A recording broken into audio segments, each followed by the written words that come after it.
కడప జిల్లాలో మహానాడు కనీవిని ఎరుగని రీతిలో జరిగింది అన్నారు టీడీపీ రాష్ట్ర అధ్యక్షుడు పల్లా శ్రీనివాస్. అధికారంలోకి వచ్చిన తర్వాత పాలనపై కొంత వ్యతిరేకత ఉంటుందని, కానీ మహానాడు సభ చూసిన తర్వాత ప్రజలకు టీడీపీపై అపారమైన నమ్మకం పెరిగిందని అన్నారు. ఇంత పెద్ద సభను సక్సెస్ చేసిన టీడీపీ నేతలు, కార్యకర్తలకు పల్లా శ్రీనివాస్ కృతజ్ఞతలు తెలిపారు. చారిత్రక ప్రాధాన్యం ఉన్న కడప జిల్లాలో తొలిసారి జరిగిన ఈ మహానాడు కార్యకర్తల్లో నూతన ఉత్సాహాన్ని నింపిందన్నారు. ఎమ్మెల్యే కాల్వ శ్రీనివాసులు ఇంత పెద్ద కార్యక్రమాన్ని విజయవంతం చేయడం సంతోషదాయకంగా ఉందని అన్నారు. మహానాడు వేదిక ద్వారా రాయలసీమ ఉజ్వల భవిష్యత్తుకు భరోసా ఇచ్చిన చంద్రబాబు నాయుడుకు కృతజ్ఞతలు చెప్పారు. రాయలసీమ నాది, నా గడ్డ అని చెప్పుకున్న వారికి ఈ సభ ద్వారా తగిన సమాధానం చెప్పామని అన్నారు మంత్రి సవిత. సభ చూసిన తర్వాత జగన్కు ఏం మాట్లాడుతున్నారో ఆయనకే అర్థం కావటం లేదని మంత్రి సవిత కామెంట్ చేశారు.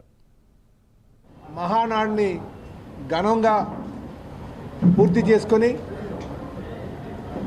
మా నాయకులందరూ సహాయ సహకారాలతో, ముఖ్యంగా మా ఉమ్మడి కడప జిల్లా నాయకత్వం అందరూ కలిసికట్టుగా వారి సహకారం అందించి కనీ విని ఎరగని విధంగా ఈ మాట నెవర్ బిఫోర్ నెవర్ ఆఫ్టర్ అని చెప్పేసి మేము మహానాడు మొదలు కాకముందే చెప్పాం. అదేవిధంగా ఈరోజు కడపలో ఉన్నటువంటి ప్రజానికం అంతగా సహకారం అందించి ఘనంగా మహానాడును చేసుకోవడం జరిగింది. మరి ఈ సందర్భంగా కడప ప్రజానికానికి, మా నాయకత్వానికి ప్రత్యేకంగా ధన్యవాదాలు తెలియజేస్తున్నాం. మేము పాలనకు వచ్చి సంవత్సరం అయింది. జనరల్గా పాలనకు వచ్చేసరికి కొంత వ్యతిరేకత ప్రజల్లో ఉంటుంది, నాయకుల్లో ఉంటుంది, కార్యకర్తల్లో ఉంటుంది. కానీ నిన్న సభ చూసిన తర్వాత ప్రజలకి అపారమైనటువంటి నమ్మకం చంద్రబాబు నాయుడు గారి మీద ఉంది, తెలుగుదేశం పార్టీ మీద ఉంది, తెలుగుదేశం పార్టీ నాయకత్వం మీద ఉంది అనడానికి నిన్న సభ నిదర్శనం చెప్పి తెలియజేస్తున్నా. చారిత్రక ప్రాధాన్యమున్న కడప జిల్లాలో తొలిసారి జరిగిన తెలుగుదేశం మహానాడు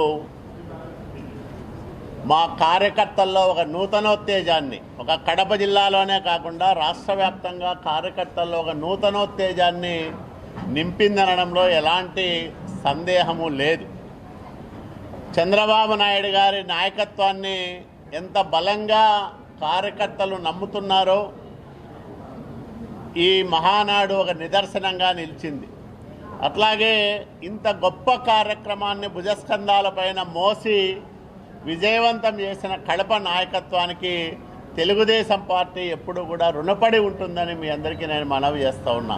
ఇదే సందర్భంలో మహానాడు వేదిక ద్వారా రాయలసీమ ఉజ్వల భవిష్యత్తుకు ఒక భరోసా ఇచ్చిన మాన్యశ్రీ ముఖ్యమంత్రి నారా చంద్రబాబు నాయుడు గారికి రాయలసీమ ప్రజల పక్షాన ధన్యవాదాలు, కృతజ్ఞతలు తెలియజేస్తూ ఉన్నాం. కడపలో గత 3 రోజులుగా ఎవరు కనీ విని విధంగా రంగరంగ వైభవంగా కడపను పసుపుమయం చేశారు. నిజంగా చాలా ఆనందం అనిపిస్తుంది. ఎందుకంటే మహానాడు అని ప్రకటించిన రోజు నుంచి ఇక్కడ ఉమ్మడి జిల్లా స్థానిక నాయకులు, శాసనసభ్యులు, మరి జిల్లా ప్రెసిడెంట్ గారు, అదేవిధంగా మినిస్టర్ రాంప్రసాద్ రెడ్డి గారు, మిగతా అందరూ ఏకమై భుజస్కంధాలపై వేసుకొని ఈ కార్యక్రమాన్ని విజయవంతం చేశారు. మరి చరిత్రలో ఎప్పుడు ఇంత విశాలమైన ప్రాంతం, ఇంత పెద్ద ఎత్తున, అంటే గతంలో మహానాడు చేసుకుంటాం ఆనవాయితీ. ఎందుకంటే అన్న నందమూరి తారక రామారావు గారు బలహీన వర్గాల కోసం పార్టీ పెట్టిన రోజు అప్పటి నుంచి కూడా మనం మహానాడు కార్యక్రమాలు చేసుకుంటూ వచ్చాం. కానీ కనీ విని ఎరగని విధంగా ఈరోజు కడపలో ఒక చరిత్ర సృష్టించారు. నిజంగా చాలా హ్యాపీగా ఉంది. అందరూ వాళ్ళ భుజస్కంధాలపై వేసుకొని ప్రోగ్రామ్ సక్సెస్ చేశారు. మరి చాలా సంతోషం. మరి యుగళం అధినేత గారు మనకు 6 తీర్మానాలు చేశారు. భావి తరాల భవిష్యత్ కోసం ఈరోజు నిన్నటి రోజున తీర్మానాలు కూడా చేయడం చాలా ఆనందంగా ఉంది.